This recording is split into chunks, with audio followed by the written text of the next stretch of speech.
ओए होए, नंबर तो देती जाओ अपने। भैया चले। अरे बहन तो आ गई, चल। मैं तुझे पता आज क्या हुआ? क्या हुआ बहन?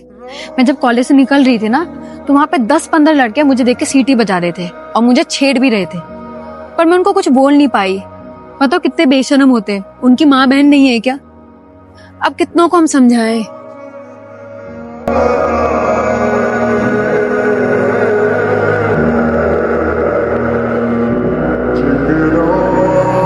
वो देख, अब लड़कियां ऐसे छोटे छोटे कपड़े पहनेंगी तो हमारी नजर थोड़ी ना बंद हो जाएगी, नजरें तो जाएंगी ना। सही कह रहा है यार भाई तू। भाई एक बात बोलूं, हाँ बहन बोल। कभी भी किसी भी लड़की को उसके कपड़ों से जज नहीं करना चाहिए।